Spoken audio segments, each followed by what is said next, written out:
Martes 24 de mayo de este año 2016, fecha en la que recordamos esa gesta heroica que se propició a los pies del Pichincha. Nosotros celebramos pues esta fiesta cívica. Recuerde usted que el feriado a propósito de esta fecha se trasladó para el día viernes 27 de mayo, así que usted tiene tiempo para disfrutar de nuestros paisajes turísticos de la costa ecuatoriana, sobre todo de las provincias de Manabí y Esmeraldas. Ecuador listo y solidario. También es hora de recordarle que hoy se realizará el tradicional informe a la nación a cargo del presidente Rafael Correa y su equipo de trabajo. Esto será en las instalaciones de la Asamblea Nacional. De todo eso, de la historia, del presente y por supuesto del futuro, estaremos hablando en este informe también de noticias aquí en Noticias 7. Bienvenidos y bienvenidas.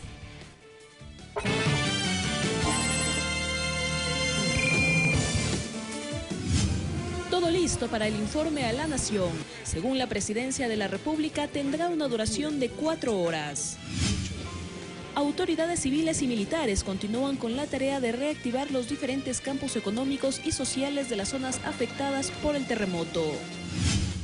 La comunidad ecuatoriana en los Estados Unidos busca apoyo para que el Congreso estadounidense apruebe el TPS para los compatriotas ilegales. El gobierno interino de Brasil enfrenta su primer escándalo. Se trata de la filtración de un audio que revela maniobras para obstruir las investigaciones de Petrobras. 6 de la mañana con 32 minutos. Iniciamos hoy, 24 de mayo. El jefe de Estado, Rafael Correa, dará el informe a la nación. Según la Presidencia de la República, el mismo tendrá una duración de 4 horas. Este 24 de mayo, desde las 10 de la mañana, el presidente de la República cumplirá con el mandato constitucional de informar a la nación. El secretario de Presidencia, Omar Simón, explica que las intervenciones tendrán una variación con respecto a otros años.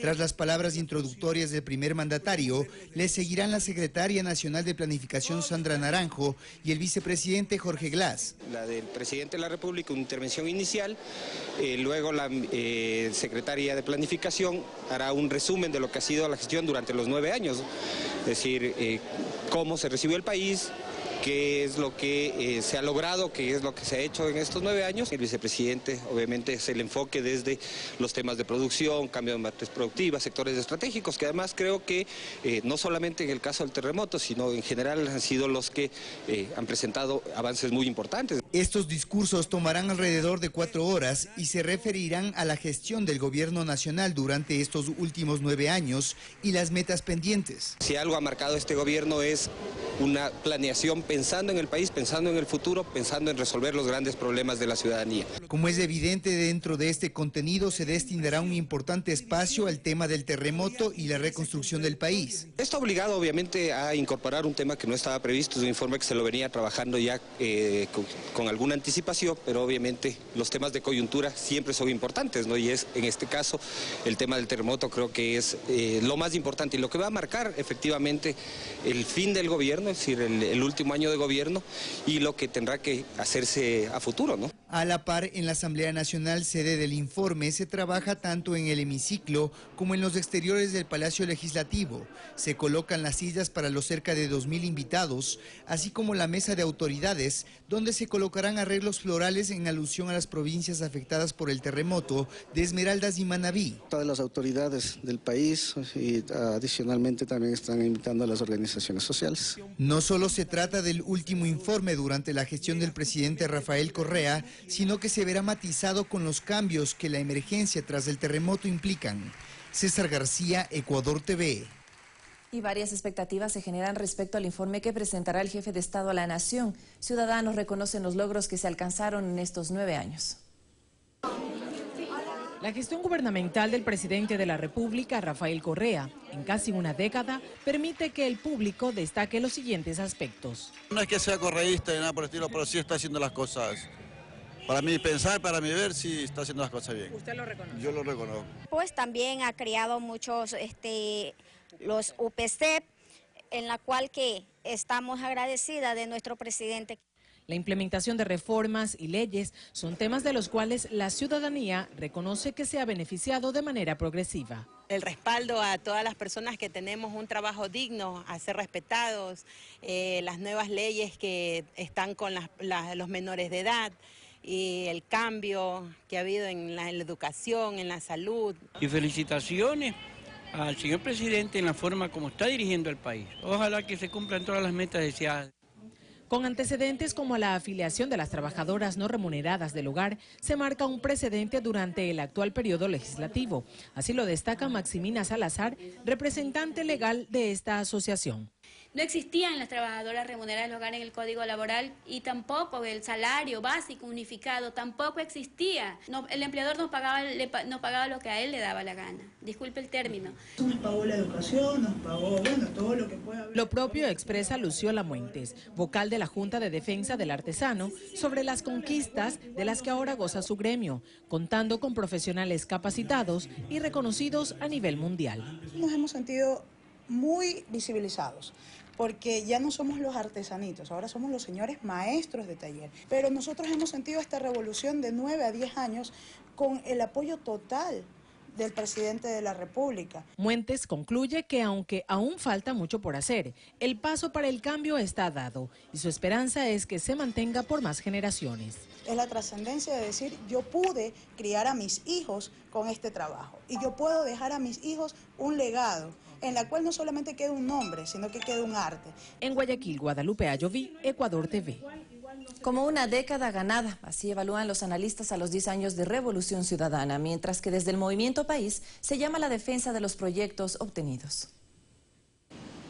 Cambios profundos en la institucionalidad, infraestructura, trabajo en materia social son las principales valoraciones que hace Mario Ramos, analista político, sobre los 10 años de la Revolución Ciudadana. Se puede afirmar definitivamente que es una década ganada. Si bien este último año ha sido difícil, el país ha logrado hacer importantes inversiones a nivel histórico. O sea, están las hidroeléctricas, carreteras, todo lo que se ha hecho en hospitales, en educación, y toda la gran inversión que se ha logrado en estos 10 años, cosa que no se ha hecho en mucho tiempo, ¿no?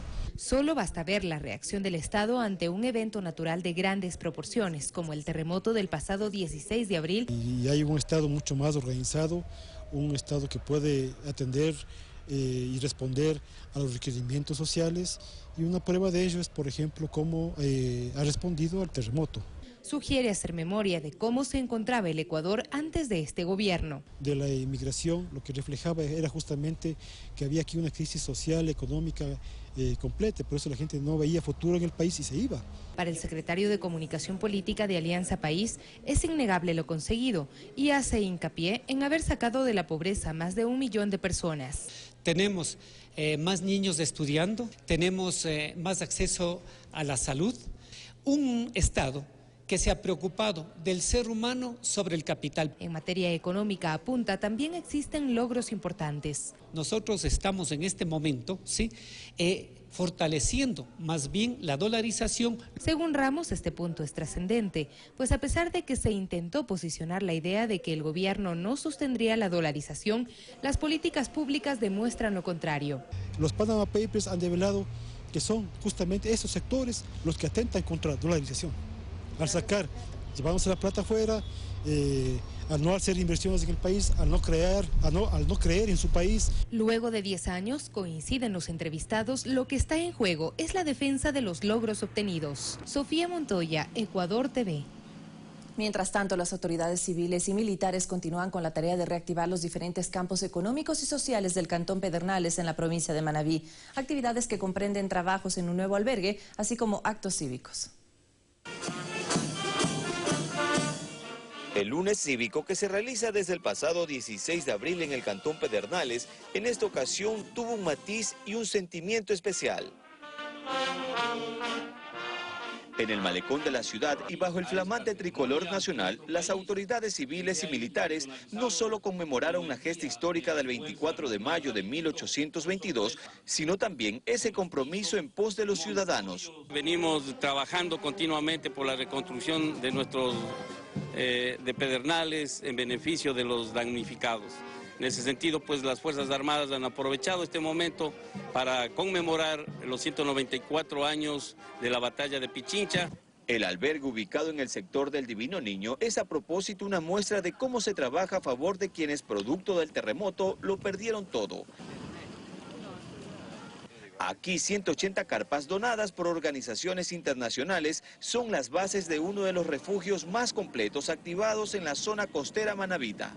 Estas 180 carpas están albergando prácticamente a 160 familias y con ello una carga de personas de 751 personas de acuerdo al censo. Estamos tranquila porque cada familia está en su carpa, los niños también tienen su cama. Cada rato por ahí la andan viendo, si estamos bien. Atención también para los niños, también.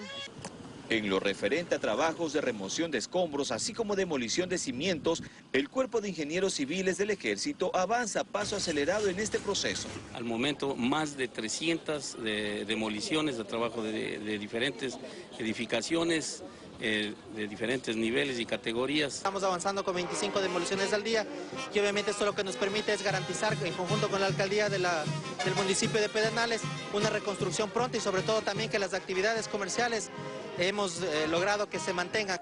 Paralelo al accionar estatal, en Pedernales sus habitantes no claudican en la tarea de sacar adelante este sector, catalogado de epicentro del desastre natural, ese que solo en esta urbe le costó la vida a más de 160 personas, destruyó casi el 90% de sus estructuras, pero no pudo con el pueblo y sus fuerzas. Así nosotros queremos resurgir junto con nuestro pueblo desde la ceniza, porque vamos adelante y es nuestra esperanza. En Santo Domingo de los Áchilas, el Ministerio de Inclusión Económica y Social dio inicio al registro único de damnificados por el sismo del pasado 16 de abril. Hasta el momento se inscribieron más de 200 familias manabitas que emigraron a esta provincia. ¿Cómo hacerlo? Se lo contamos en la siguiente nota. Gladys Saltos, oriunda de Bahía de Caracas, es una de las damnificadas por el terremoto del pasado 16 de abril que tras el acontecimiento decidió emigrar a la ciudad de Santo Domingo. Es por ello que acudió llena de esperanza a inscribirse para ser parte del registro único de damnificados. Muchísimo nos va a ayudar ese dinero que en 6 meses, Dios quiera, ya cualquiera hemos podido conseguir un trabajo y ya no depender del bono, sino seguir adelante trabajando. Como una respuesta post-emergencia, el Gobierno Nacional a través del Ministerio de Inclusión Económica y Social arrancó con este proceso el pasado jueves en Santo Domingo de los Áchilas, provincia a la que ha llegado un gran número de damnificados manabitas. Una vez que la información sea comprobada y validada, estas familias pasarían a tener cualquiera de estos dos beneficios. El bono de alquiler de vivienda, que es un bono de hasta $135 mensuales, y el bono de acogida puedan recibir igual $135 mensuales más $15 para servicios básicos, igual por un lapso de 6 meses. Damnificados de Pedernales y Jama coinciden en que luego de la tormenta lo más importante ahora es poder contar con un trabajo. Todo lo que mi negocio se quedó aplastado, que nos ayuden para poder trabajar. Necesitamos para ver si volvemos a trabajar como antes. En estos 3 primeros días, más de 200 familias han acudido a las oficinas de la Dirección Provincial del MIES con el propósito de ser registradas. Desde Santo Domingo de los Áchilas, Jennifer Ramón, Ecuador TV. Y 13 viviendas se entregará a la prefectura de Pichincha a 3 cantones rurales que resultaron afectados por el movimiento telúrico. Así lo acordaron durante una reunión del Consejo en San Miguel de los Bancos. La gobernación de Pichincha conmemoró el aniversario de la batalla de Pichincha con la firma de estos convenios que permitirán edificar casas para los perjudicados. Durante este encuentro se condecoró en el grado de gran oficial a los miembros de la tercera misión geodésica en reconocimiento a los aportes entregados a nuestro país. Las réplicas de la semana pasada exigen un nuevo balance del Ministerio de Inclusión Económica y Social para la identificación de estructuras afectadas y nuevos damnificados. Esto a la par que tras la entrada en vigencia de la Ley de Solidaridad, el Servicio de Rentas Internas trabaja en los reglamentos que permitan la recaudación de los fondos que se destinarán al proceso de reconstrucción de la zona cero. Una de ellas, Pedernales, en donde se realizará estudios de suelo previo a autorizar el inicio de cualquier tipo de obras.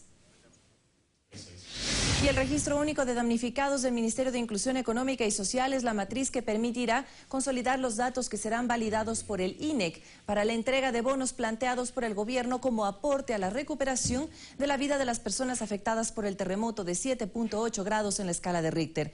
Para las familias damnificadas se designarán $100 por alimentación por 3 meses, mientras quienes arrienden a las personas que lo perdieron todo recibirán $135 al mes durante 6 meses. Para familias acogientes el bono es de $150 al mes por 6 meses, pero además para la recuperación y reconstrucción de casas se plantean 4 modalidades de incentivos.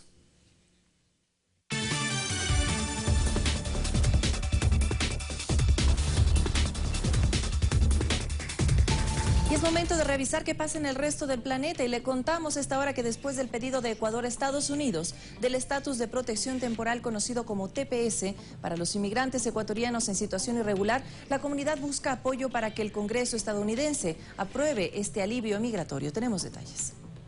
Para el TPS es el momento de apoyar con una firma. Organizaciones ecuatorianas en Nueva York recolectan firmas para enviar a los congresistas, pues consideran que la concesión del TPS por parte del gobierno de los Estados Unidos supondría una muestra de solidaridad internacional. Una campaña de recolección de firmas, eso en apoyo al trabajo y en agradecimiento a este gobierno norteamericano y a los congresistas y senadores que ya están en ese proceso de sumillar la solicitud al Departamento de Inmigración. En las calles del condado de Queens, donde habitan la mayoría de ecuatorianos, voluntarios y activistas buscan que los inmigrantes que necesitan aplicar a este alivio migratorio se acerquen a firmar la petición o lo hagan a través de internet en la organización change.org. Porque la unión está a la fuerza. Todos venimos a este país para prosperar, progresar y salir adelante, ¿no? Quisiera que este gobierno piense un poco en un futuro para nosotros y nuestros hijos que están aquí. Abogados de migración señalan que la aprobación del TPS está en las manos del Congreso estadounidense, pero que es importante la organización de la comunidad ecuatoriana para conseguir que se haga una realidad. Hay que jugar con números más o menos razonables, primero. Segundo, tanto los políticos estatales, que ya el alcalde de Nueva York ya dio el apoyo, como los políticos federales, como los políticos representantes del gobierno del Ecuador en los Estados Unidos deben de estar trabajando en conjunto. Estados Unidos otorga el TPS a personas oriundas de países que han sufrido alteraciones temporales en sus condiciones de vida en las áreas afectadas por desastres medioambientales. Uno de sus beneficios es conseguir un permiso de trabajo y también no ser víctima de deportaciones. Karina Cartagena, Ecuador TV, Nueva York. Comenzó el desalojo de los refugiados en el campo de Indomeni en Grecia, mientras que en Indonesia la erupción de un volcán dejó 7 personas fallecidas. Aquí un resumen de noticias internacionales. De forma improvisada y en malas condiciones, la policía inició la operación de desalojo del campo de refugiados de Indomeni, en la frontera de Grecia con Macedonia, donde se encontraban al menos unas 8.500 personas. El traslado a otros centros de acogida se realizará durante 10 días. Este martes se registraron enfrentamientos aislados entre los migrantes y las autoridades. 31.000 votos obtenidos vía correo fueron decisivos para elegir al nuevo presidente de Austria. Este mínimo número de respaldos hizo que el partido ultraderechista y su propuesta de cerrar las fronteras y expulsar a los refugiados se quede atrás. En tanto, el candidato de los verdes, Alexander Van der Bellen, sumó finalmente el 50.3%, porcentaje suficiente para ser investido como mandatario de este país. 7 personas murieron y 2 más resultaron gravemente heridas después de que entró en erupción el volcán indonesio Sinabung, ubicado en el distrito de Karo, en la isla Sumatra del Norte. Fanny Lara, Ecuador TV.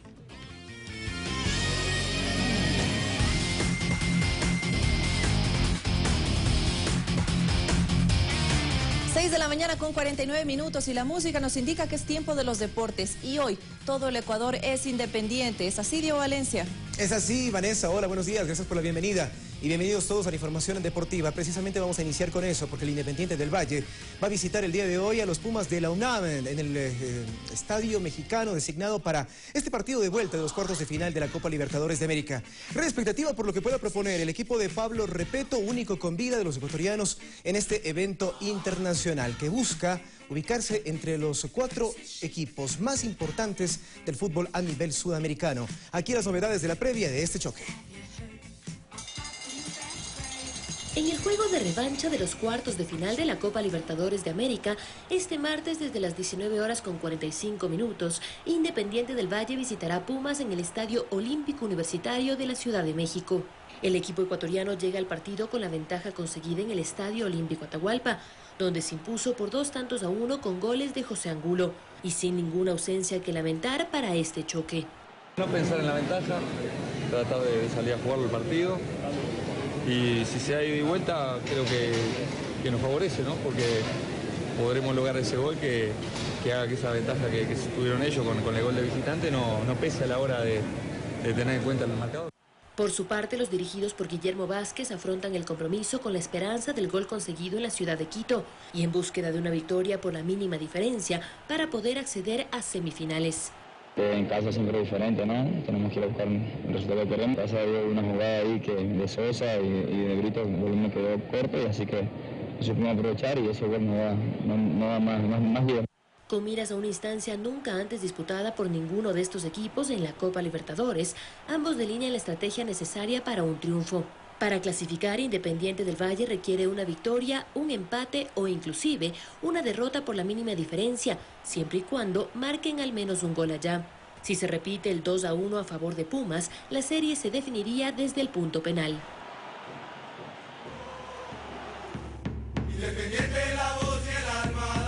El partido es a las 19 horas con 45 minutos. Estaremos muy atentos acerca del accionar del equipo de Sangolquí, el equipo de Independiente del Valle. Si tú quieres enviar tu mensaje a través de diferentes redes sociales, hazlo con el hashtag Yo Soy IDV. Yo Soy Independiente del Valle, es lo que ha propuesto el equipo a través de sus redes sociales oficiales. Cambiamos de tema porque la selección ecuatoriana el día de hoy cumplirá su segundo entrenamiento en territorio estadounidense, pensando en lo que será el choque frente a los Estados Unidos este próximo miércoles en partido comprobatorio previo al inicio de la Copa América Centenario, de la cual nos separan algo más de 10 días.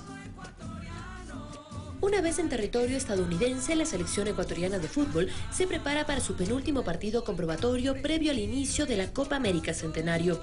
Ellos son muy fuertes, pero nosotros también tenemos una selección que tenemos muchos jugadores talentosos y el grupo es unido, y eso es muy importante porque nos hemos preparado para esto, ¿no? La tri de Gustavo Quinteros arribó este domingo a Dallas y cumplió con su primer entrenamiento en la ciudad donde enfrentará al país anfitrión del certamen el próximo miércoles. La delegación del combinado nacional aún no se encuentra completa debido a la participación de Independiente del Valle en la Copa Libertadores de América.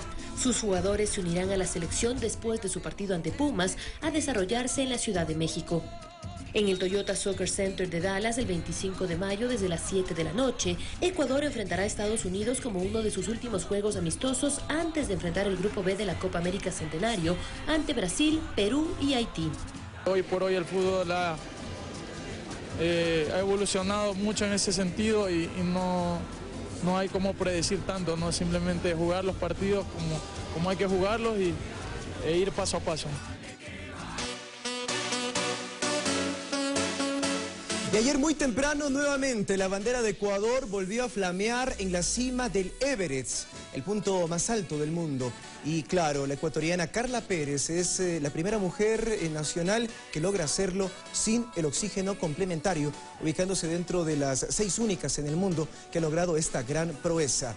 Dentro de su segundo intento, porque hace algunos meses también lo hizo, no lo pudo hacer con éxito, y regresando ya a las jornadas de el montañismo en el Everest, porque recordamos que desde abril de 2015 esto no se lo pudo hacer debido al terremoto de Nepal. Carla Pérez en esta ocasión lo consiguió.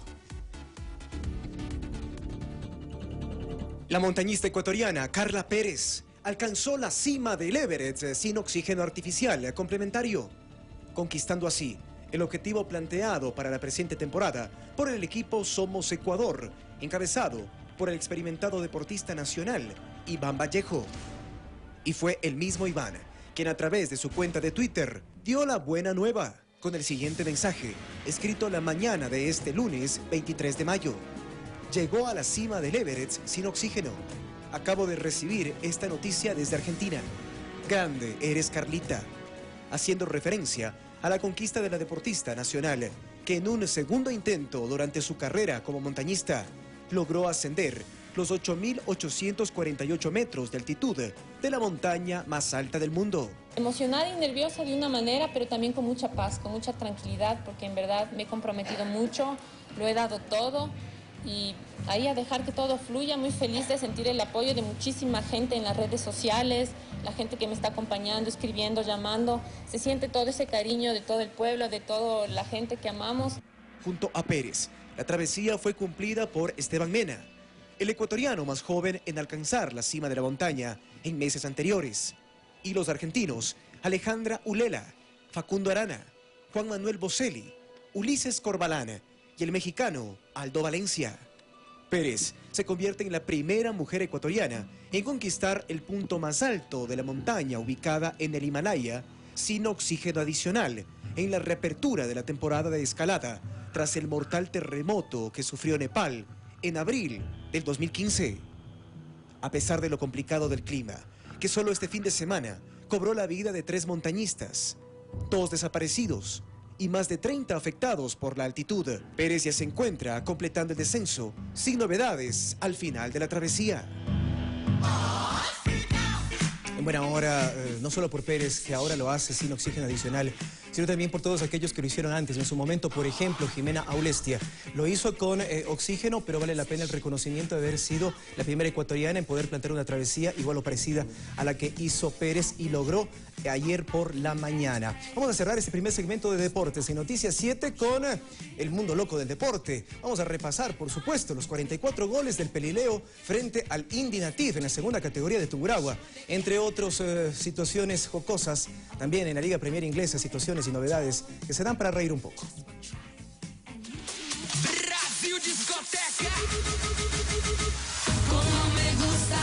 El mundo loco del deporte sigue girando y en su marcha. Iniciamos en Pelileo, donde un festival de goles se dio en la segunda categoría de Tungurahua, cuando el pasado domingo el Indy Nativ, con equipo completo, cayó goleado por 44 goles a 1. Sí, señores, 44 a 1. 40 goles tiene el Pelileo, 0 tiene el equipo del Indy Nativ. El Pelileo Fútbol Club no paraba de marcar y marcar goles. Sí. Ángulo la sexta, para Ronnie, levantó, gol. No, señor. ¡Gol! La garganta de los relatores no alcanzaba, que hasta los encargados de los comerciales tuvieron que gritar los tantos. Gol. Llega otro tanto.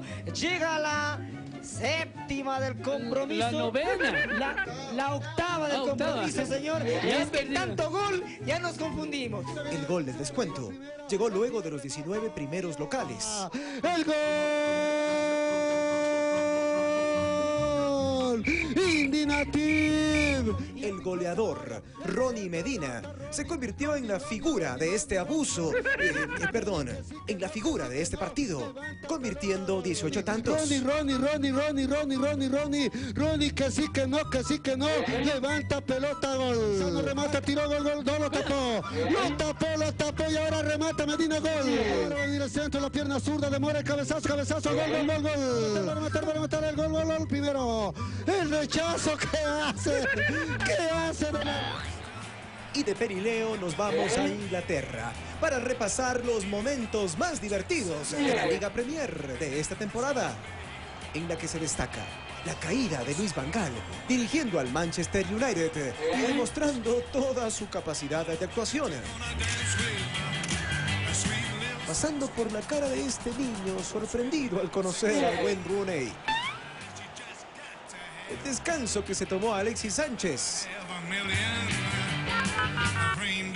Un nervioso árbitro y más para festejar.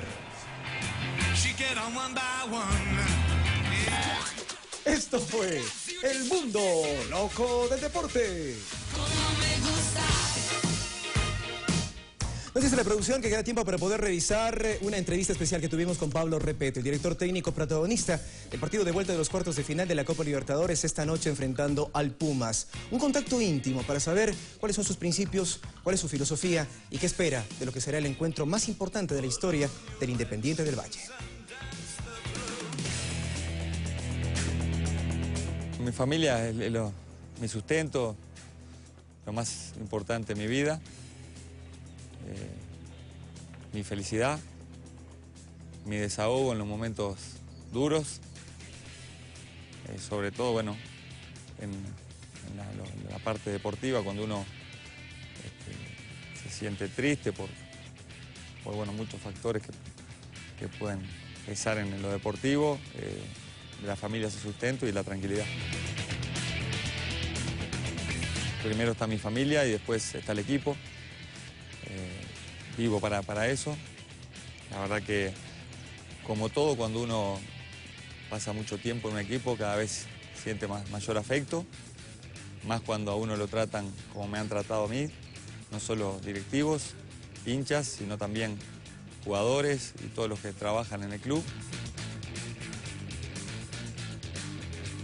Cuando yo llegué acá, hace, 2012, había un solo entrenador en primera que era yo. Antes no había ninguno. Y solo estaba Ramón Silva, que estaba en el Aucas. Y bueno, hoy somos el 50% de los entrenadores de uruguayos que estamos en la primera categoría. Es una gran satisfacción. Han llegado muy buenos entrenadores. Favaro, que lo conozco muy bien. Uruguay creo que tiene una camada de muy buenos entrenadores. Todos formados con la misma escuela, con matices diferentes, con ideas diferentes, como todo. Pero creo que lo están demostrando hoy en este fútbol, como en otros, ¿no? Hay muchos entrenadores que le ha ido muy bien en México, en Arabia, que hay 2 o 3 entrenadores, y bueno, se me están escapando, pero hay unos cuantos que quizás hace 6, 7 años era muy poquito lo que tenían éxito en el exterior, hoy son muchos. El fútbol es mi pasión. De niño, en Uruguay la gran mayoría, como pasa acá en Ecuador, ¿no? La gran mayoría de los niños, el primer regalo es una pelota. Y desde niño siempre soñé con esto, soñé con jugar. Pude jugar a nivel profesional, no a gran nivel, pero sí cumplí el sueño.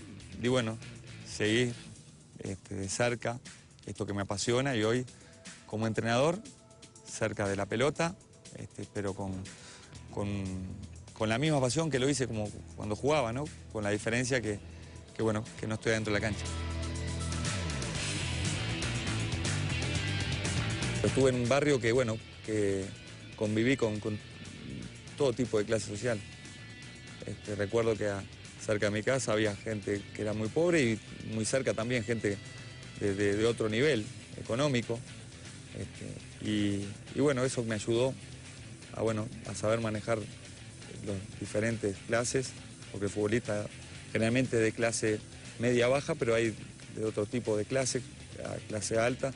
Entonces ese barrio me ayudó y hoy creo que me siento que una de las cosas más importantes que tengo como entrenador es poder llegarle al futbolista.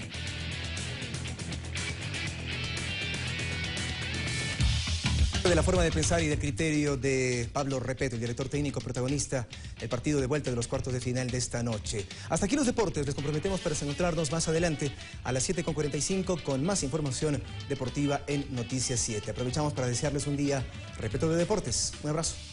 Muchísimas gracias a Diego Valencia. Tendremos más deportes al volver de nuestra pausa en nuestro próximo informativo, pero tenemos que hacer una pausa. Ya vendrá Carlos Rabascal con Pensamiento Crítico, así que no se desconecte de la señal informativa de Noticias 7. Como siempre, gracias por su preferencia.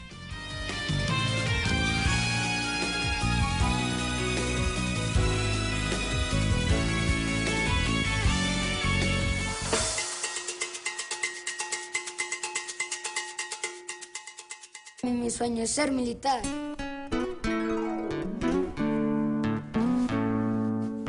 Ser ecuatoriano es sentirse orgulloso de nuestras raíces. Joven ecuatoriano, si tienes de 18 a 22 años de edad, te invitamos a ser parte del Servicio Cívico Militar Voluntario, sábado 4 de junio 2016, de 8 a 17 horas, en los centros de movilización del país. Vive el servicio militar, una oportunidad de vida. Esto fue una colaboración de Ecuador TV. Estar alerta no es lo mismo que caer en pánico. En caso de sismo, prepárate antes. Prepara tu plan familiar de protección civil. Organiza y participa en simulacros de evacuación. Identifica las zonas de seguridad. Revisa las instalaciones de gas y luz. Almacena alimentos no perecibles y agua. Ecuador TV. Somos solidaridad. Toda la información sobre esta emergencia, conócela en www.ecuadorlistoysolidario.com o para donaciones y voluntariado, llama al EQ 911. El Chasquicito, donde los sueños olímpicos empiezan. Domingo 12 de junio, 9 horas, Tribuna del Sur. Inscripciones, Quicentro Sur y Gimnasio Guerra. Llámenos 2631-262, 2631-262 o visite www.gimnasioguerra.com. El Chasquicito, un evento de la Academia de Atletismo Yolanda Quimbita. Esto fue una colaboración de Ecuador TV. La revista oficial de Barcelona, un producto especialmente creado para los hinchas amarillos que desean saber más del Club Canario. Noticias, entrevistas, historia, información para los socios, novedades y mucho más en Barcelona, revista oficial. Búscala cada mes a nivel nacional por $3.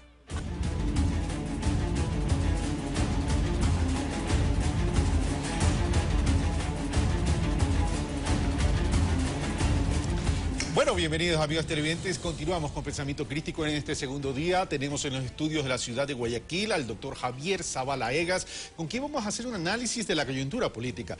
Le queda al gobierno un año para terminar sus funciones y en ese año tiene evidentemente algunos retos, más aún cuando el terremoto patea el tablero de la economía, patea el tablero de la política y por cierto también la oposición, con aspiraciones a suceder a Rafael Correa Delgado en el solio presidencial, también tiene sus movimientos. Javier Zavala Egas, muy buenos días.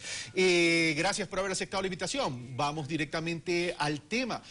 ¿Cuáles consideras que son los retos del gobierno nacional y de la Alianza País en este último año de ejercicio del poder? Carlos, buenos días. Bueno, es evidente que estamos en una época de crisis económica en año político, lo cual realza aún más la gravedad del tema, de una parte. De otra parte, desastre natural, caída del precio del petróleo, etcétera. Y pienso que ha sido un año o unos meses de prueba realmente para este gobierno, en los que, mal o bien, sin ser un entendido en economía, yo pienso que ha sabido administrar la crisis. No quiero entrar en el tema de que pudo haber estado mejor posicionado el gobierno eventualmente frente a la crisis o debió preverla. Y no quiero entrar en ese tema porque no soy un entendido en economía. Pero realmente para ciudadanos de a pie, pienso que ha administrado la crisis a pesar de los desastres naturales. Ahora, retos, repito, estamos en un año político y yo creo que la prueba de fuego frente al desastre natural, en alguna medida el gobierno la pudo pasar.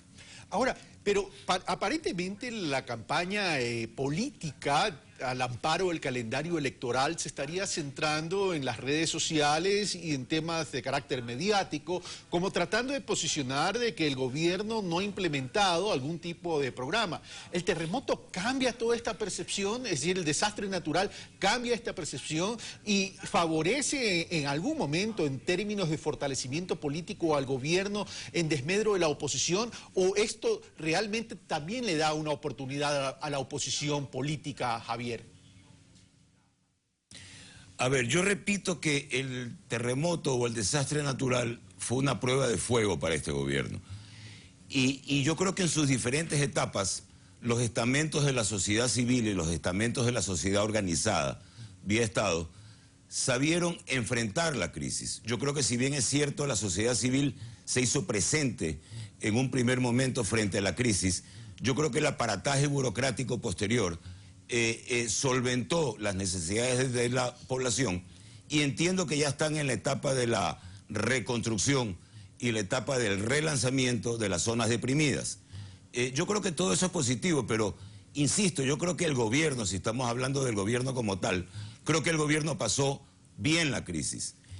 Yo creo que las mediciones en este momento tienen tantos altibajos, dependiendo de las encuestadoras cuales sean, porque unos ponen al gobierno en credibilidad en el 53% y otros ponen en credibilidad al gobierno en 23%.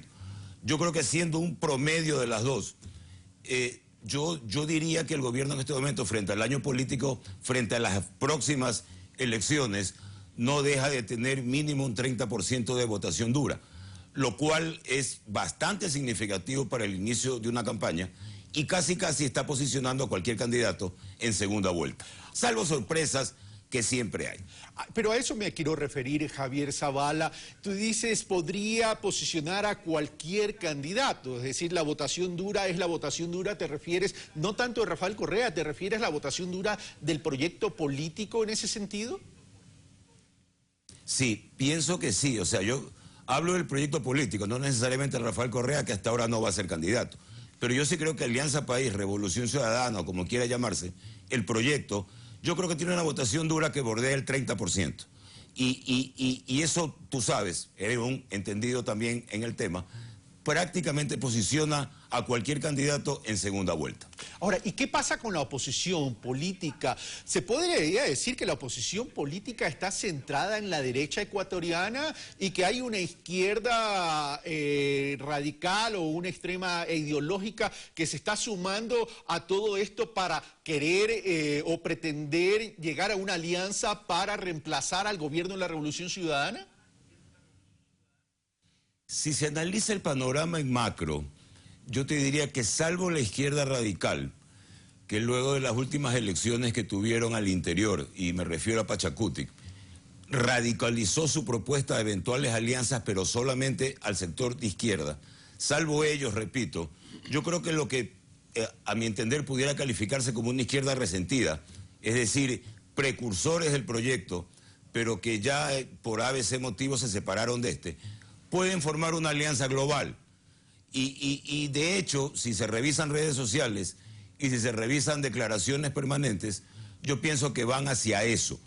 Tal vez lo que están buscando en su primera etapa es buscar un candidato o sacar un candidato que se posicione o pueda posicionarse en segunda vuelta.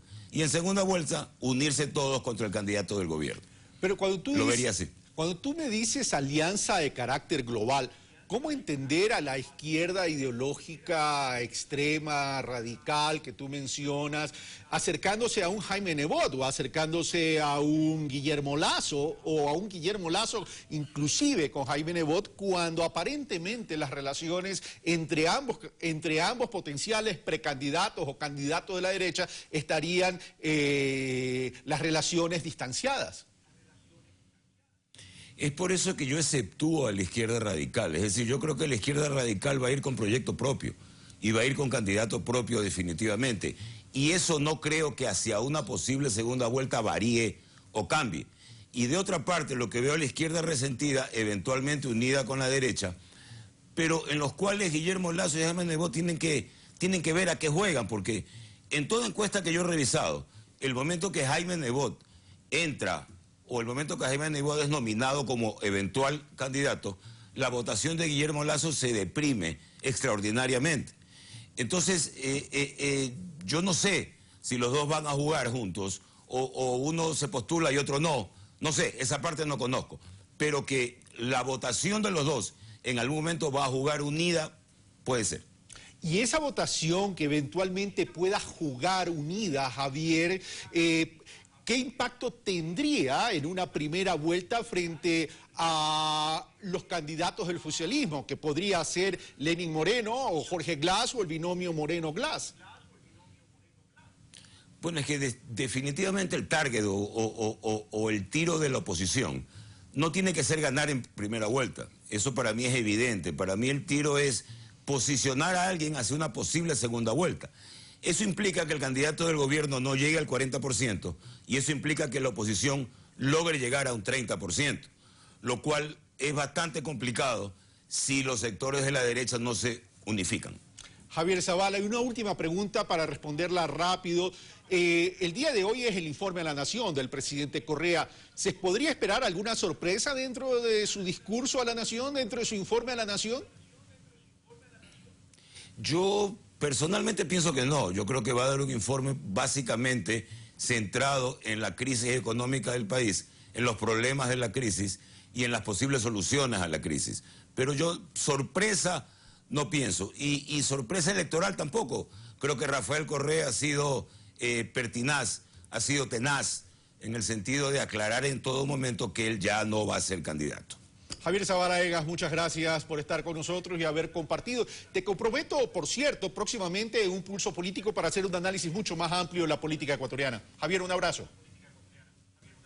Encantado, Carlos, gracias. Bueno, nosotros continuamos con Pensamiento Crítico y en los estudios de la ciudad de Guayaquil está el arquitecto Fernando Carrión, con quien no nos veíamos hace tiempo. Y por cierto, usted y yo, mi querido Fernando, como que andamos volando bajo en el deporte, ¿no? Sí, bueno, todo el fútbol ecuatoriano me parece que está en un nivel de crisis tan fuerte que ahora estamos festejando el 44-1. 44-1 porque entramos en el récord Guinness, cuando el problema principal es el desastre de la falta de competitividad que existe en todos los niveles del fútbol. Algún día usted y yo vamos a hacer un programa deportivo. Tenemos que hacer, claro. Como Vamos, Fernando. Bueno, el tema de la tragedia, producto que se deriva del terremoto, cuya concentración en términos de intensidad y en términos de destrozos, tanto en vidas humanas como materiales, Maraví y Esmeralda, refleja algo que tú y yo lo venimos conversando hace muchos años, incluso antes de estar en Ecuador TV. El tema de la necesidad de comenzar a hablar de forma seria de lo que es el desarrollo urbano, desarrollo territorial, desarrollo local. Esto evidencia las falencias de procesos incluso de corrupción en lo que es los permisos de construcción. Pero hagamos una evaluación del país. Te pregunto, ¿las ciudades ecuatorianas están preparadas? No digo para evitar este tipo de cosas que no se puede, pero por lo menos sí para minimizarlas. A ver, Carlos, yo creo que el nivel de vulnerabilidad que tienen nuestras ciudades es muy alto. Doy el caso, el ejemplo de Quito, que probablemente es una de las ciudades más formales. En Quito alrededor del 60% de las edificaciones no tienen permiso de construcción, no han sacado permiso. Por lo menos el 60% no cuentan con permiso de construcción. Eso significa que el 40%, que la diferencia tiene permisos de construcción, pero no sabemos qué ha pasado, porque ahí puede haber, por ejemplo, problemas de fiscalización. Puede haber problemas de que no se aprobaron los planos de acuerdo a las características sismos resistentes que están establecidas. Es decir, el nivel de vulnerabilidad que tiene el Ecuador es muy alto. A ver, pero vamos por parte, Fernando, porque este dato que tú me das y que acabas de compartir con la ciudadanía no solamente es preocupante, sino traumático. A ver, si el 60%, por lo menos el 60% en la capital de la República no cuenta con permiso de construcción, ahí hay no solo una vulnerabilidad, sino hay una focalización de procesos de corrupción. El tema es si se sabe eso, ¿por qué no se ha hecho nada? Porque tiene costos altísimos, porque tiene costos económicos y costos políticos. Ahora, si nosotros vemos la zona del desastre, que básicamente son dos provincias, alrededor de 300.000 personas involucradas, el desastre que estamos viviendo en algunos casos llega al destrozo prácticamente del 90% de viviendas, 80% de viviendas, lo cual nos está mostrando nuevamente el nivel de vulnerabilidad.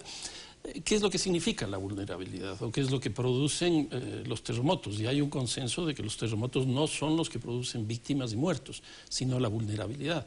Es decir, la edificación que yo hago, la hago con normas buenas, la hago con normas malas, tiene buena fiscalización, no tiene buena fiscalización, es aprobada por el municipio, ese municipio tiene técnicos capaces de mirar sus proyectos.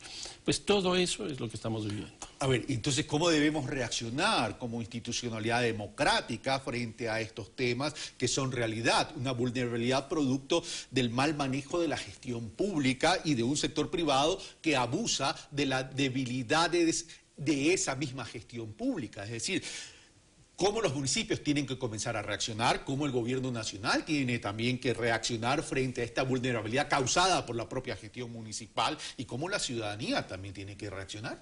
A ver, si tú ves, por ejemplo, el gran debate que estamos teniendo hoy día de hacer códigos de arquitectura, una legislación que tenga mejores condiciones sismos resistentes, obviamente que eso es lógico. Pero ¿qué es lo que va a ocurrir en una sociedad tan informal como la del Ecuador? Que va a ser más difícil que la gente pueda presentar sus planes con esas normas porque los niveles de construcción se van a encarecer. Entonces va a construirse al margen. Entonces yo creo que ese tipo de cosas hay que discutir. Yo estuve la semana pasada en Concepción, en la zona del río, de la región del Biobío, donde se produjo este desastre en el año 2010 por ejemplo, ellos ya han asumido esto como un tema cultural. ¿Y qué significa cultural? Pues las normas están rigiendo, hay una municipalidad que ha asumido, un gobierno que ha asumido, la ciudadanía igual. Incluso es interesante porque ellos han tenido 3 sismos fuertes, uno en 1939, otro en 1960 y este del 2010. Y entonces ellos sostienen que su desarrollo se hace hoy día fundamentalmente en el próximo terremoto que va a venir. Es decir, ya están previniendo cómo reaccionar frente a estos movimientos de la naturaleza o a estos eventos de la naturaleza. Pero el tema es ese, entonces, es decir, a ver, no podemos evitar un evento de la naturaleza, pero sí podemos estar preparados, no solamente desde el punto de vista de la ciudad en términos de construcción, sino también en términos de educación de la ciudadanía. Sí. Y en términos de educación de la ciudadanía, ¿el Ecuador está preparado? A mí me parece que no. Por ejemplo, yo creo que uno de los grandes debates que se ha tenido en este último tiempo es la calidad de la construcción. El gran culpable es el constructor, el gran beneficiado va a ser el constructor, porque va a tener que volver a construir. Entonces es un sector que ha generado problemas y es un sector que va a salir beneficiado. Pero ¿por qué no se plantean políticas de largo plazo? Y aquí me parece que hay 3 elementos que ahora aprendí en Chile. ¿Qué pasa con el Estado en su conjunto?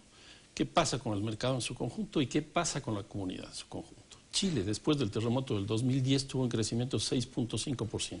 Chile, todo el país. Yo no sé qué es lo que nos vaya a pasar a nosotros. Chile perdió 30.000 millones de dólares, nosotros el 10% de eso. Entonces yo creo que si se piensa en términos generales cómo reacciona el Estado, cómo reacciona el mercado y cómo reacciona la comunidad, yo creo que en esos 3 ámbitos deberíamos trabajar una política integral. Pero hay un elemento diferenciador entre lo que sucedió en Chile y lo que ha sucedido en Ecuador. Es decir, Chile tiene ya un comportamiento cultural distinto producto de los años. Se dice que en Chile todos los días se mueve la tierra, pero la ciudadanía ha comprendido aquello y al amparo de aquello hay ciertas unidades, independientemente que puedan haber diferencias de carácter ideológico. El problema es acá que no nos podemos poner ni siquiera de acuerdo en cómo salir o cómo reconstruir el país, cuando frente a un hecho que a lo mejor para nosotros por su intensidad es novedoso, tenemos lamentablemente además cercano el calendario electoral. Bueno, ese es el otro problema. Hoy día absolutamente todo se mueve en función del calendario electoral.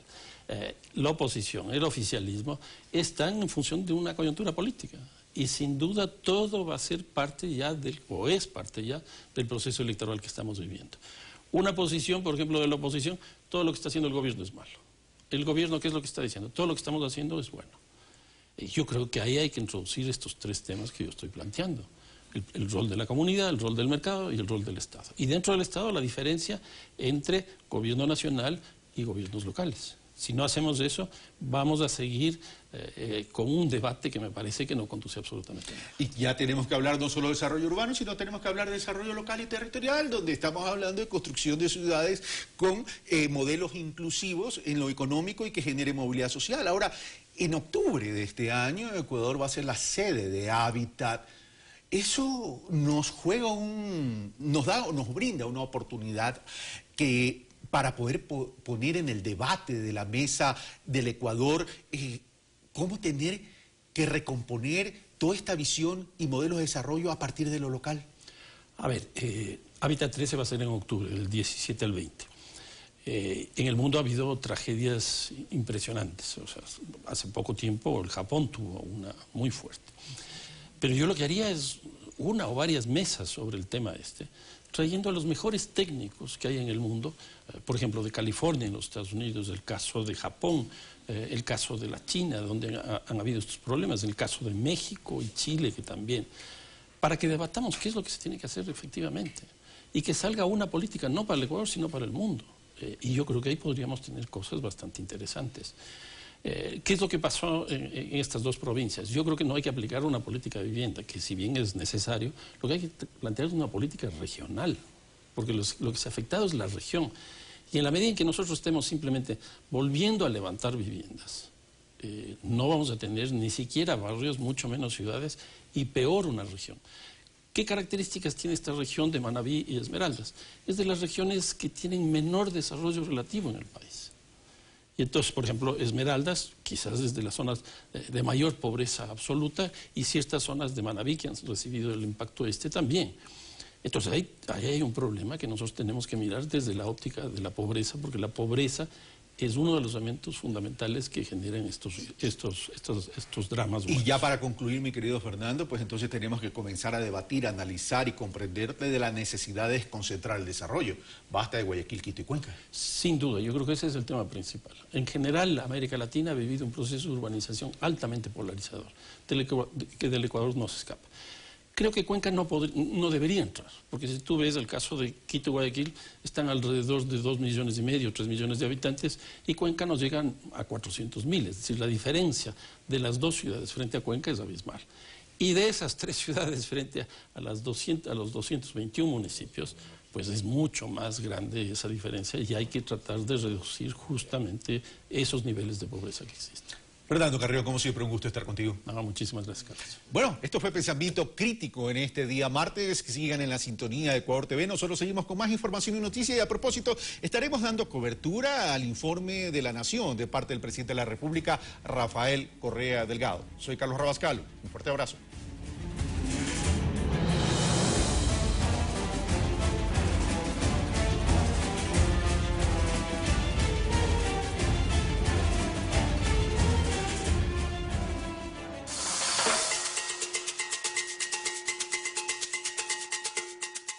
Hoy más que nunca estamos unidos. Con el IES estás protegido, con un respaldo económico por un periodo de 5 meses, gracias al seguro de desempleo. Presta atención a los requisitos para acceder a este beneficio. Estar cesante al menos 60 días y haber estado en relación de dependencia.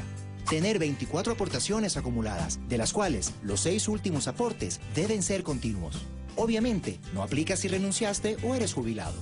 Ingresa a www.ies.gov.es y genera tu solicitud en línea e infórmate más.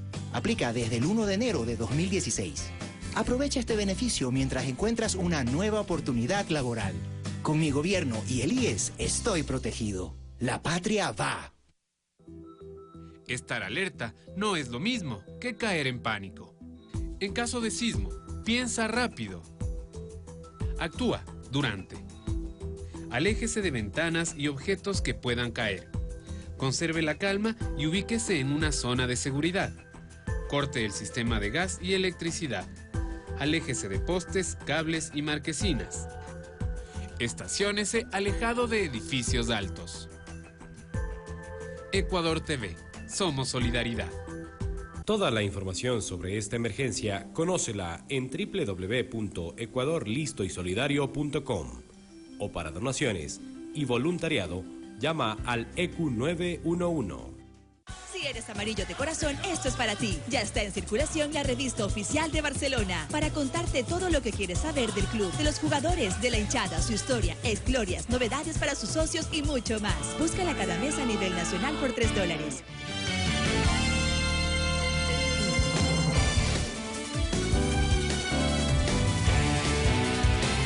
Amigas y amigos, bienvenidos a Noticias 7. Hoy es martes 24 de mayo, fecha del aniversario de esa gesta heroica que se realizó en las faldas del Pichincha, aquí en la ciudad de Quito, pero que nos dio la libertad a todo el Ecuador. Vamos a hacer contacto esta hora con nuestro compañero César García, que se encuentra en la Plaza de la Independencia para conocer cómo está el ambiente en el centro histórico de Quito y parte de los preparativos también para esta fecha tan importante para nuestro país. César, muy buenos días.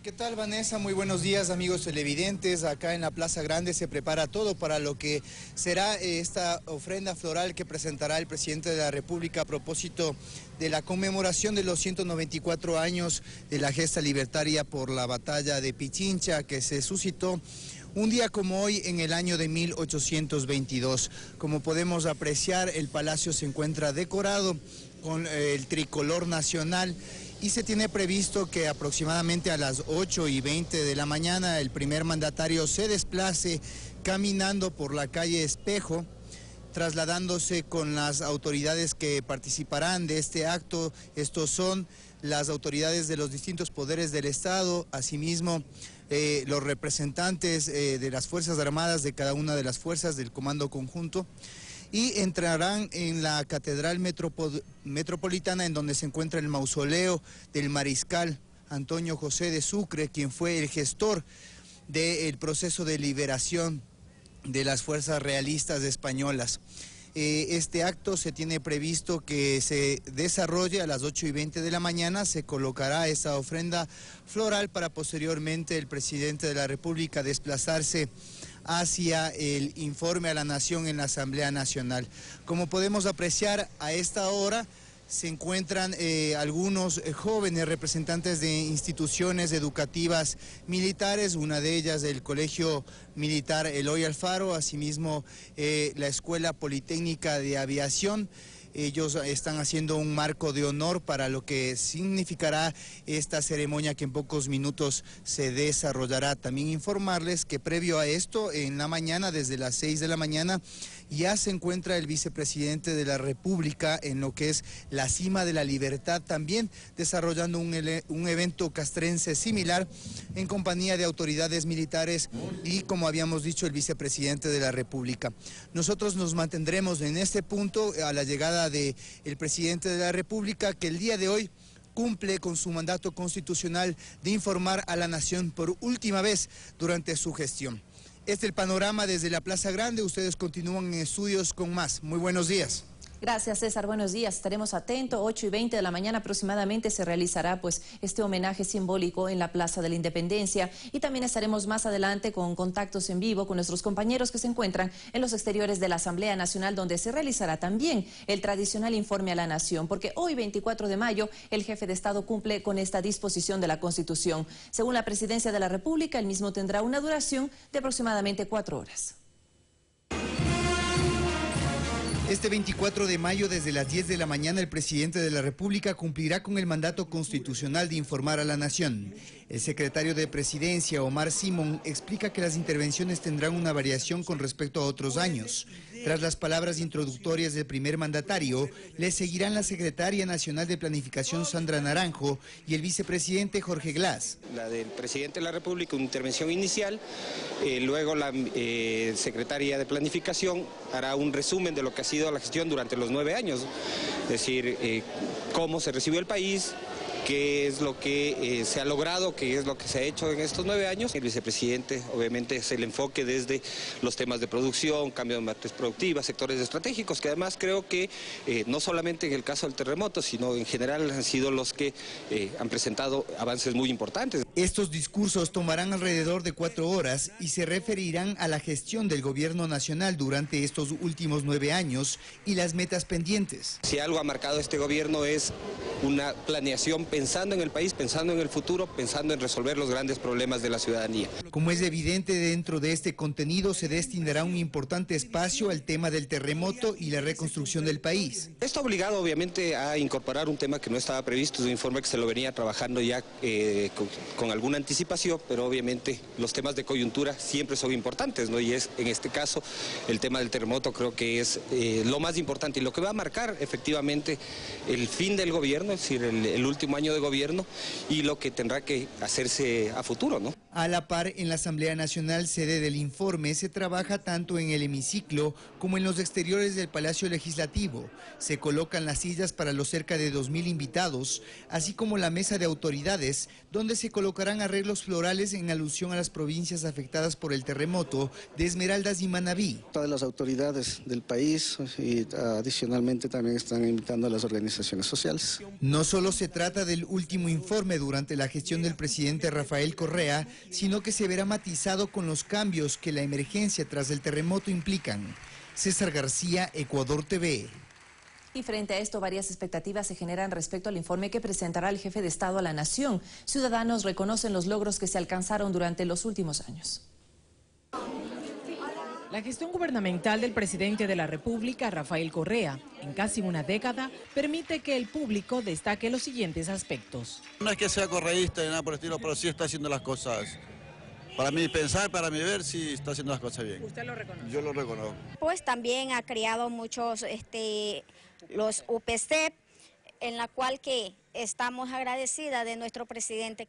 La implementación de reformas y leyes son temas de los cuales la ciudadanía reconoce que se ha beneficiado de manera progresiva. El respaldo a todas las personas que tenemos un trabajo digno, a ser respetados, las nuevas leyes que están con los menores de edad y el cambio que ha habido en la educación, en la salud. Y felicitaciones al señor presidente en la forma como está dirigiendo el país. Ojalá que se cumplan todas las metas deseadas.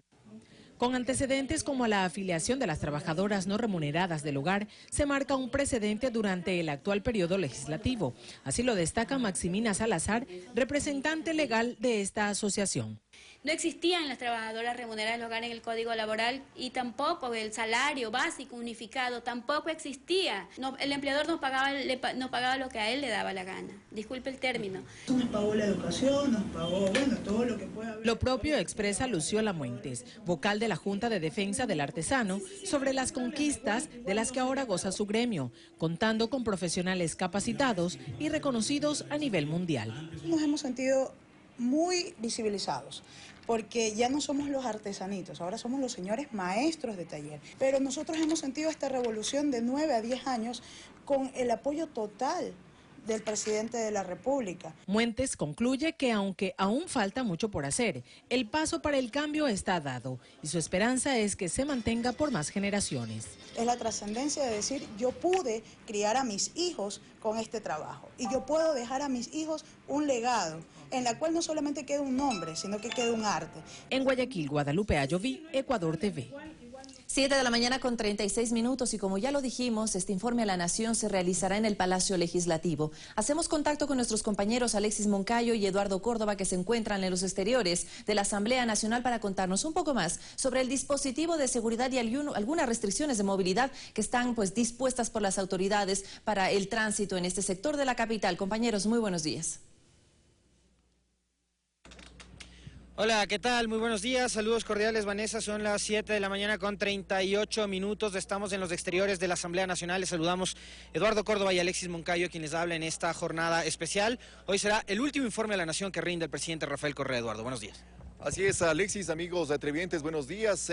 Para iniciar de forma inmediata, porque tiene una serie de compromisos, el jefe de la escolta legislativa, quisiéramos preguntarle de forma directa cuál es el dispositivo que se ha establecido, coronel, buenos días, con relación a este informe a la Nación.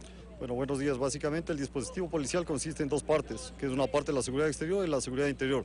Está conformado básicamente por 7 oficiales superiores, 25 oficiales subalternos, 1.174 clases y policías. Se entiende que el cerco exterior va a brindar la seguridad en el trayecto del señor presidente de la República. Tenemos restricción vehicular al acceso directo a la Asamblea. Básicamente el cerco más inmediato sobre la Juan Montalvo, la Piedradita, Gran Colombia, la Clemente Ponce. Habrá acceso únicamente peatonal, entendiendo que es un día laborable. Tenemos muchas oficinas alrededor de la Asamblea, podrán llegar únicamente a pie cuando estén debidamente acreditados. Básicamente la 6 de diciembre será la que posibilita el tránsito vehicular. Básicamente la Gran Colombia, 12 de octubre, Gran Colombia. Ok, bueno, los trabajos de preparación, los operativos previos que se han venido desarrollando desde días anteriores, ha incluido incluso otras instituciones de seguridad. Bueno, básicamente nosotros tenemos involucrados en el Departamento de Gestión de Riesgos, los departamentos de auxilio, bomberos, tenemos Cruz Roja, tenemos entendiendo que el presidente de la República viene a rendir su informe a la Nación acá en el seno de la Asamblea en una sesión ordinaria. Viene la seguridad presidencial y la escolta presidencial, que será dado los honores con la Escuela Militar Superior y básicamente también con personal de la escolta legislativa. Dialogamos en este momento con el coronel Víctor Hugo Zárate, quien es jefe de la escolta legislativa, y le preguntamos, a manera de confirmación también, coronel, ¿el jefe de Estado va a venir caminando, va a llegar caminando al Parlamento Nacional? ¿Desde dónde? ¿Cuál va a ser el trayecto que va a recorrer a pie el presidente de la República? Bueno, básicamente lo que se tiene previsto es que va a salir desde la calle Ante, caminando sobre la Gran Colombia, la Juan Montalvo, y directamente a recibir los honores aquí en la Plaza Juan Montalvo. Es decir, que el presidente prácticamente va a cruzar todo el parque La Alameda y va a llegar caminando hasta la Asamblea. Sobre la Gran Colombia, sobre la avenida Gran Colombia. Muy bien, muchísimas gracias. Le agradecemos al jefe de la escolta legislativa, el coronel Zárate, que tiene otros compromisos para atender a otros medios de comunicación. Nosotros vemos en imágenes justamente cómo se ha venido instalando este dispositivo que ha detallado el coronel Zárate con relación a la parte frontal, el parque, la Plaza Juan Montalvo, la calle Juan Montalvo, donde nosotros ahora mismo estamos transmitiendo. Ya están aquí cadetes de la Escuela Superior Militar Eloy Alfaro. Así es, y desde muy temprano la Policía Nacional también tenía desplegadas todos sus funcionarios, policías que estaban ya resguardando el Palacio Legislativo acá en el centro norte de Quito. Hasta hace un momento, Eduardo, todavía había vehículos, podíamos nosotros divisar desde acá vehículos que circulaban por la avenida Gran Colombia, ¿no? Ya nos dijeron que más adelante esto prácticamente se va a cerrar el paso vehicular para garantizar la seguridad del evento que iba a tener algunas particularidades. Decíamos hace un momento, va a ser el último que lo lleve adelante el presidente Rafael Correa en funciones.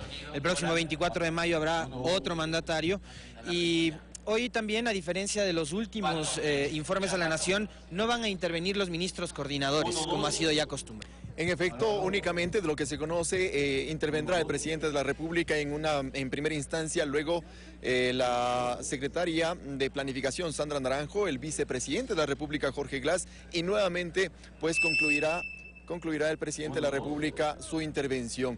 Efectivamente, no está previsto que intervengan los ministros coordinadores, como ha sido la tónica en otros informes a la Nación. Bueno, básicamente hay que decir que el artículo 120, numeral 4 de la Constitución, determina que entre las atribuciones de la Asamblea está conocer el informe anual que debe presentar la presidenta o presidente de la República y pronunciarse al respecto. Hoy tenemos hay la expectativa de que uno de los temas centrales sea lo que ha tenido que ver con el terremoto del pasado 16 de abril. Sin lugar a dudas, el tema central va a ser el del terremoto, lo que ha ocasionado este desastre natural en nuestro país, lo que va a generar también a futuro, lo que se espera, la reconstrucción de las provincias más afectadas, sobre todo Manabí, Esmeraldas, lo que va a generar desde el mes de junio también en cuestión de recaudación el proyecto de ley de solidaridad y de corresponsabilidad ciudadana que fue aprobado por la Asamblea Nacional hace un par de semanas y que entrará en vigencia la semana anterior. Estoy de acuerdo con lo que tú acabas de señalar, Eduardo, será el tema central, así incluso lo han manifestado autoridades como el secretario particular del presidente, el licenciado Mar Simón.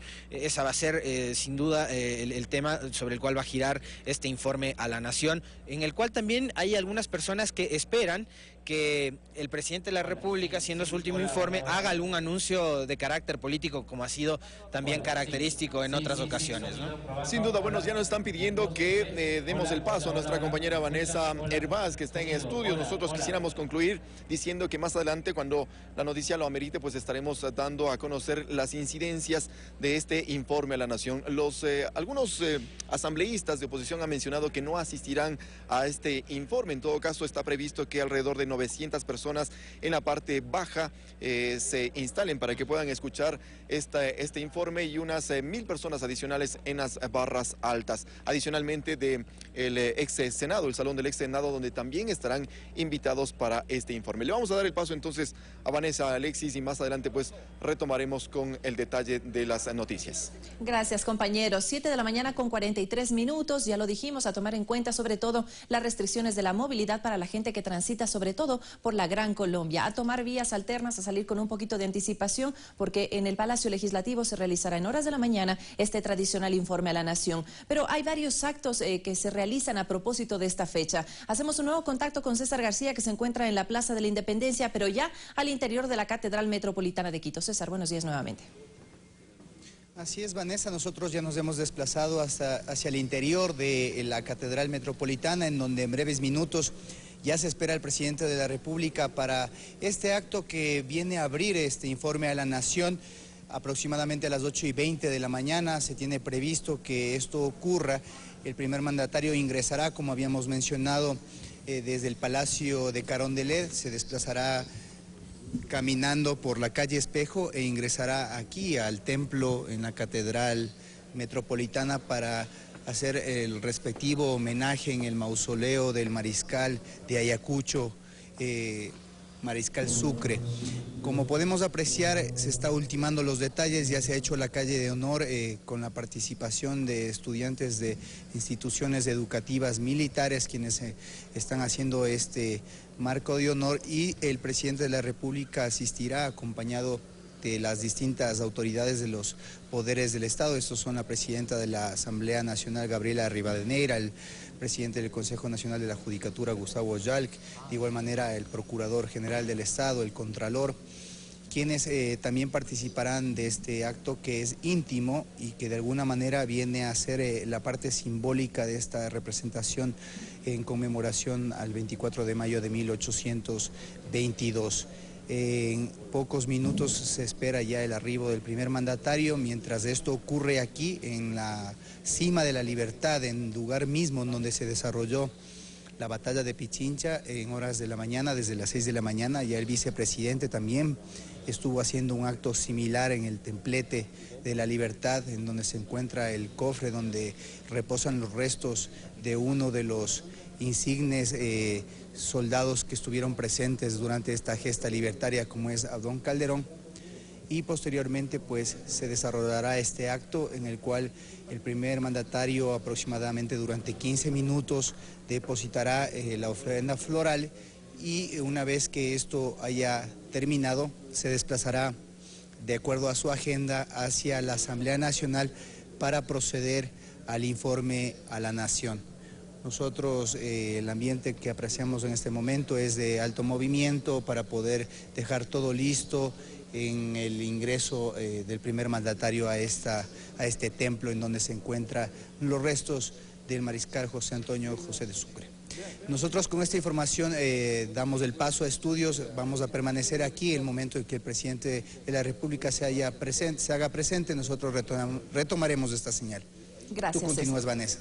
Gracias, César. Estaremos en contacto entonces con el centro histórico de la capital, y hay que recordar, este 24 de mayo, y que se reconmemora el que sucedió en 1822, hace 194 años, Ecuador vivió una de las gestas de mayor relevancia para el país, pero también para toda América. Un proceso de independencia que se inició en 1809. Revisemos nuestra historia. Yo solo tengo una batalla aquí, y es ganar su libertad.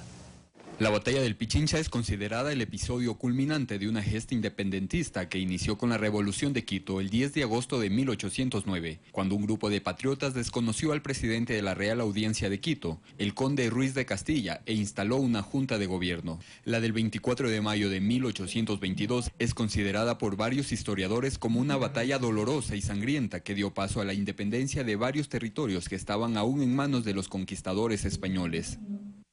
Ese día, las fuerzas patriotas encabezadas por el mariscal Antonio José de Sucre confrontaron al ejército realista al mando de Melchor de Almeric, justamente en las faldas del volcán Pichincha, en Quito.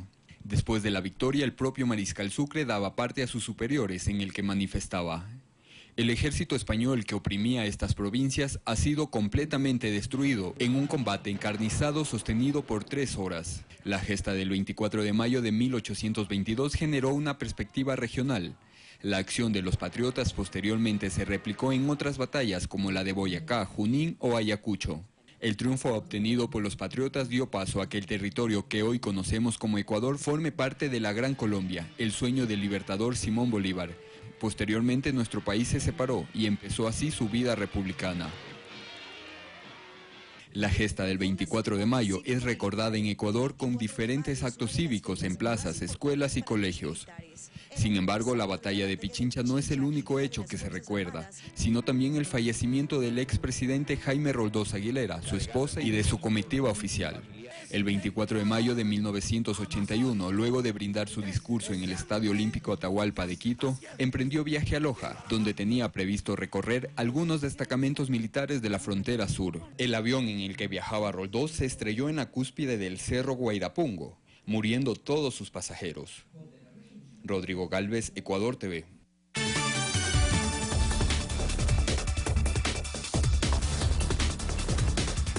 Momento de revisar las noticias internacionales. La filtración de un audio en Brasil obligó al ministro de Planificación, Romero Jucá, a la separación del cargo, mientras que en Uruguay el Ejecutivo envió al Parlamento una propuesta para incrementar los impuestos. Tenemos más noticias en resumen a continuación.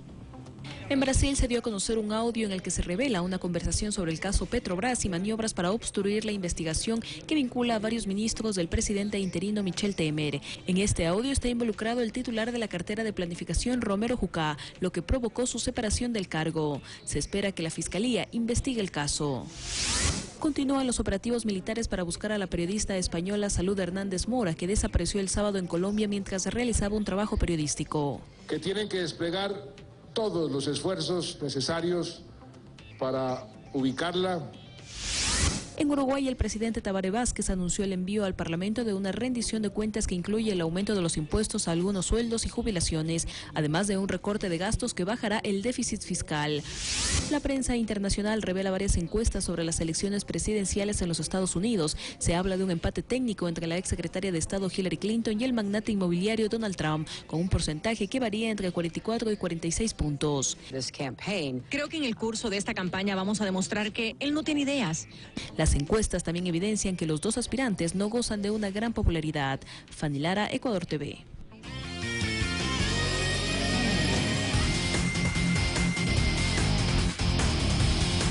Nuevo espacio de los deportes aquí en Noticias 7 y está con nosotros Diego Valencia para contarnos algunos detalles de lo que será el partido de hoy en la tarde y en la noche de Independiente versus Pumas. Así es, Vanessa. ¿Cómo era el grito de guerra de Independiente? Todavía no me lo aprendo bien, pero bueno. Algo así como que Independiente es un tornado. Sí, pero rimaba con algo más en la previa, ¿no? Usted mismo me lo dijo. Es la nueva hincha de Independiente del Valle, que seguramente se pondrá la camiseta esta noche. Yo soy Independiente. Muy bien, muchísimas gracias, Vanessa. Iniciamos el segmento de Noticias 7 contándoles a ustedes acerca de lo que ocurrió en Pelileo, fútbol de segunda categoría. El Pelileo Fútbol Club le propinó una goleada de 44-1 a un equipo llamado Inti Natif. Detalles a continuación en la siguiente nota.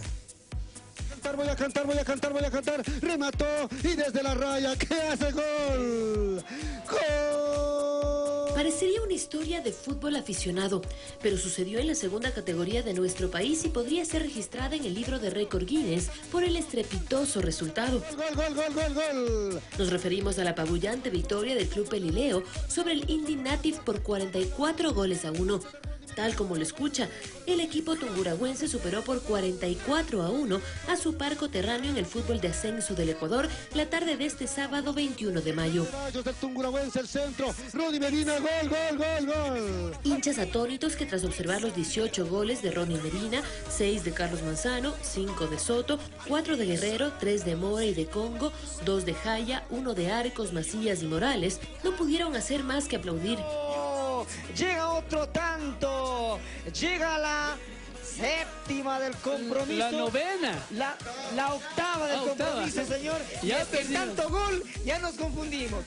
Y ahora, además, podrían formar parte del libro del récord Guinness, ya que el máximo registro de goleadas es el 36-0 del club Arbroath de Inglaterra sobre el Bon Accord en 1885. Un resultado que ahora es superado por el sucedido en Tungurahua y por el cual puede adjudicarse la marca el equipo ecuatoriano. Más allá de lo jocoso que pueda parecer la nota, creo que se debe sobre todo reflexionar acerca de la organización del fútbol de segunda categoría y también del trabajo de las asociaciones provinciales de fútbol.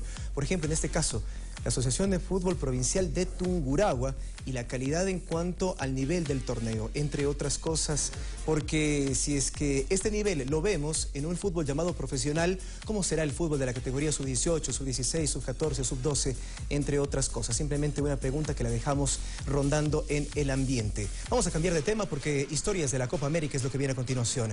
Hacemos referencia acerca de una de las más importantes de este torneo, que inscribió su nombre en el fútbol brasileño y también en el fútbol sudamericano. Historias de la Copa América.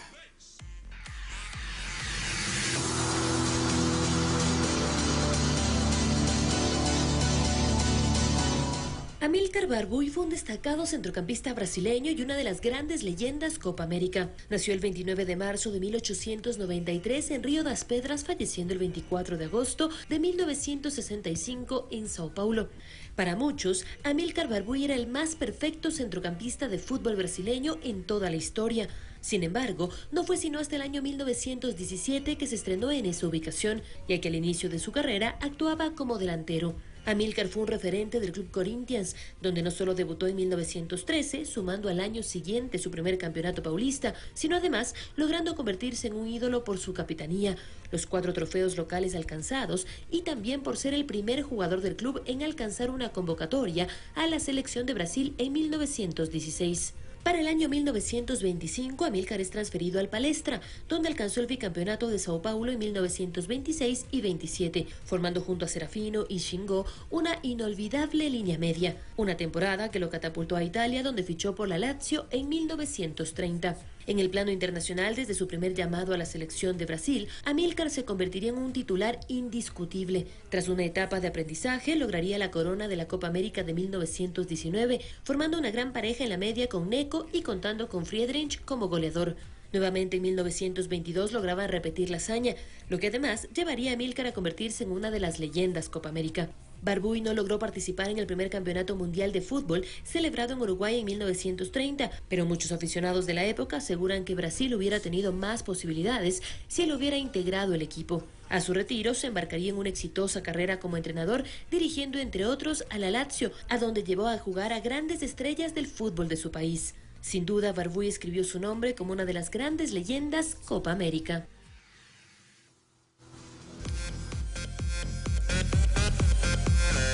Y a propósito de las grandes estrellas de la Copa América, para cerrar este segmento lo hacemos con una nota especial. Se trata de una publicidad de una marca de cerveza mexicana que reunió a grandes cracks, no solo de la historia del fútbol, sino también de la actualidad del mismo. Entre otros, Diego Armando Maradona, que se viste de Dios, y entre otros también Pepe y Keylor Navas, jugadores del Real Madrid. Mi nombre es Norberto Orlando Echeverry. Noé para los amigos. Y un día tuve una revelación divina. Noé,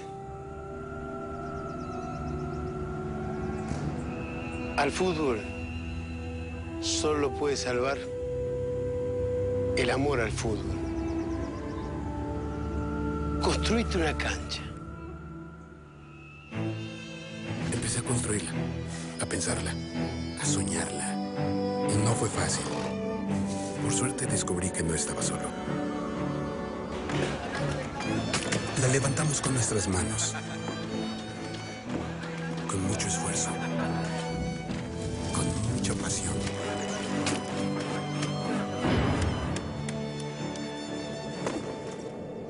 Y una vez terminada, lentamente las parejas empezaron a llegar. 2 6 aguerridos. 2 jueces de línea, 2 botines negros para cada uno. Aficionados que solo discuten de fútbol. 2 de lo mejor que tenemos. Sin misterios. Simplemente fútbol.